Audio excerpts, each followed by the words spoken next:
अस्सलामुअलैकुम या साहिबल असर व ज़मान व फ़िज़ान मुर्शद अब्द हैदर। सच्चे रहबर दी तलाश, सच्चे मुर्शद दी तलाश। मैनू किसी ने कहा कि मैनू सच्चे ना सैयद दी तलाश है, उहदी की निशानी है।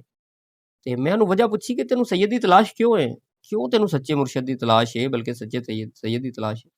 कहन लगा ताकि हिदायत हासिल कर सकां, इल्म हासिल कर सकां, रुशद हासिल कर सकां।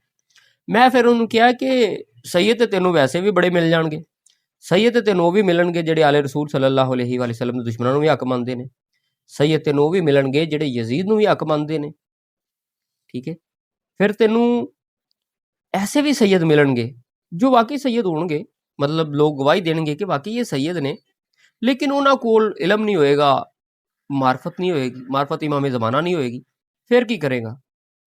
ਦੇਖੋ ਨਾ, ਸੈयद ਤਾਂ ਹੋਣਗੇ, ਆਲੇ ਰਸੂਲ ਦੇ ਦੁਸ਼ਮਣਾਂ ਨੂੰ ਵੀ ਗਲਤ ਕਹਿੰਦੇ ਹੋਣਗੇ। ਠੀਕ ਹੈ, ਤੇ ਉਹਨਾਂ ਦੀ ਸ਼ਾਨ ਵੀ ਬੜੀ ਆਲੇ ਰਸੂਲ ਸੱਲੱਲਾਹੁ ਅਲੈਹਿ ਵਸੱਲਮ ਦੀ ਬਿਆਨ ਕਰਦੇ ਹੋਣਗੇ, ਪਰ ਇਮਾਮ ਜ਼ਮਾਨ ਤੋਂ ਗਾਫਿਲ ਹੋਣਗੇ, ਉਹਨਾਂ ਦੀ ਨੁਸਰਤ ਤੋਂ ਯਾਨੀ ਕਿ ਪਰਹੇਜ਼ ਕਰਦੇ ਹੋਣਗੇ। ਆਪਣੇ ਵੱਲੋਂ ਤਾਂ ਨੁਸਰਤ ਕਰ ਰਹੇ, ਪਰ ਉਹਨਾਂ ਨੂੰ ਪਤਾ ਹੀ ਨਹੀਂ ਕਿ ਨੁਸਰਤ ਦੀ ਨੂਨ ਵੀ ਕੀ ਹੁੰਦੀ ਹੈ। ਤੇ ਤੂੰ ਕੀ ਕਰੇਗਾ ਉਹਨਾਂ ਸਈਦਾਂ ਦਾ ਜੇ ਤੈਨੂੰ ਮਿਲ ਵੀ ਗਏ? ਹਾਂ, ਬੰਦਾ ਉਹ ਸਰਕਾਰ ਬੁੱਲੇ ਸ਼ਾਹ ਸਰਕਾਰ ਨੂੰ ਮੰਨਣ ਵਾਲਾ ਸੀ। ਮੈਂ ਉਹਨੂੰ ਕਿਹਾ, ਮੈਂ ਕਿਹਾ ਬੁੱਲੇ ਸ਼ਾਹ ਸਰਕਾਰ ਨੂੰ ਜਾਣਦਾ? ਕਹਿੰਦਾ ਹਾਂ ਜਾਣਦਾ, ਬੜੇ ਅੱਛੇ ਵਲੀ ਫਕੀਰ ਸੈयद ਨੇ। ਤੇ ਮੈਂ ਕਿਹਾ ਫਿਰ ਉਹਨਾਂ ਕੋਈ ਸਬਕ ਹਾਸਲ ਕਰ ਲੈ। ਉਹ ਸੈयद ਹੋ ਕੇ ਕਿਸੇ ਸੈयद ਨੂੰ ਹੀ ਮੁਰਸ਼ਿਦ ਹੋਣ ਦਾ ਹੱਕਦਾਰ ਨਹੀਂ ਸਮਝਦੇ। ਬੁੱਲੇ ਸ਼ਾਹ ਸੈयद ਖੁਦ ਸੈयद ਨੇ, ਤੇ ਉਹ ਨਹੀਂ ਸਮਝਦੇ ਕਿ ਮੁਰਸ਼ਿਦ ਹੋਣ ਦਾ ਹੱਕ ਸਿਰਫ ਸੈयद ਨੂੰ ਹੀ ਹੈ, ਬਲਕਿ ਬੁੱਲੇ ਸ਼ਾਹ ਦੀ ਨਜ਼ਰ ਵਿੱਚ ਮੁਰਸ਼ਿਦ ਹੋਣ ਦਾ ਹੱਕਦਾਰ ਉਹ ਹੀ ਹੈ ਜਿਹੜਾ ਮਾਰਫਤ ਇਮਾਮ ਜ਼ਮਾਨਾ ਰੱਖਦਾ ਹੋਵੇ, ਜਿਹੜਾ ਰੁਸ਼ਦ ਤਕਸੀਮ ਕਰਦਾ ਹੋਵੇ, ਜਿਹੜਾ ਨੁਸਰਤ ਇਮਾਮ ਜ਼ਮਾਨਾ ਕਰਦਾ ਹੋਵੇ।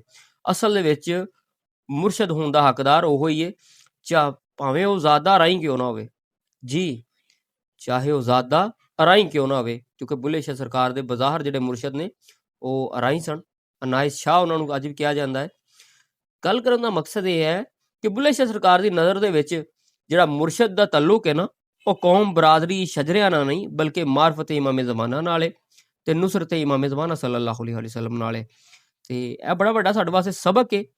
ਤੇ ਲਿਹਾਜ਼ਾ ਜਿਹੜੇ ਲੋਕ ਕਹਿੰਦੇ ਨੇ ਕਿ ਨਹੀਂ ਜੀ ਸੈयद ਹੀ ਮੁਰਸ਼ਿਦ ਹੋ ਸਕਦਾ, ਸੈयद ਹੀ ਯਾਨੀ ਕਿ ਇਸ ਕਾਬਲ ਹੈ ਕਿ ਲੋਕਾਂ ਨੂੰ ਮੁਰੀਦ ਕਰੇ ਜਾਂ ਲੋਕਾਂ ਨੂੰ ਮਾਰਫਤ ਦੇਵੇ, ਤੇ ਇਹ ਬੁੱਲੇ ਸ਼ਾਹ ਸਰਕਾਰ ਨੇ ਇਸ ਗੱਲ ਨੂੰ ਗਲਤ ਕਰਾਰ ਦਿੱਤਾ। ਉਹਨੇ ਤੇ ਕਿਹਾ ਸੀ, ਉਹਨੇ ਕਿਹਾ ਜਿਹੜਾ ਸਾਨੂੰ ਸੈयद ਆਖੇ ਦੋਜ਼ਖ ਮਿਲਣ ਸੁਣਾਈ, ਜਿਹੜਾ ਸਾਨੂੰ ਰਾਹੀਂ ਆਖੇ ਉਹ ਜੰਨਤ ਪਿੰਗਾ ਪਾਈ। ਤੇ ਬੁੱਲੇ ਸ਼ਾਹ ਸਰਕਾਰ ਤੇ ਇਹ ਕਹਿੰਦਾ ਜਿਹੜਾ ਸਾਨੂੰ ਰਾਹੀਂ ਕਹਿੰਦਾ ਹੈ ਉਹ ਜੰਨਤ 'ਚ ਪਿੰਗਾ ਪਾਵੇ, ਤੇ ਜਿਹੜਾ ਸਾਨੂੰ ਸੈयद ਆ ਕਹਿੰਦਾ ਉਹ ਦੋਜ਼ਖ ਦੇ ਵਿੱਚ ਜਾਵੇ। ਤੇ ਬੁੱਲੇ ਸ਼ਾਹ ਸਰਕਾਰ ਨੇ ਸਾਨੂੰ ਬੜਾ ਵੱਡਾ ਇੱਕ ਸਬਕ ਦਿੱਤਾ ਕਿ ਮੁਰਸ਼ਦ ਹੋਣ ਦਾ ਤਾਲਕ, ਰਹਿਬਰ ਦਾ ਤਾਲਕ ਇਹ ਕਿਸੇ ਸ਼ਜਰਿਆਂ ਦੇ ਨਾਲ ਨਹੀਂ ਹੁੰਦਾ। ਉਹ ਜ਼ਾਦਾ ਕੋਈ ਵੀ ਹੋ ਸਕਦਾ ਹੈ। ਰਹਿਬਰ ਦਾ ਤਾਲੁਕ, ਮੁਰਸ਼ਦ ਹੋਣ ਦਾ ਤਾਲਕ ਸਿਰਫ ਵਕਤ ਦੇ ਇਮਾਮ ਦੀ ਨੁਸਰਤ ਤੇ ਵਕਤ ਦੇ ਇਮਾਮ ਦੀ ਮਾਰਫਤ ਦੇ ਨਾਲ ਹੈ।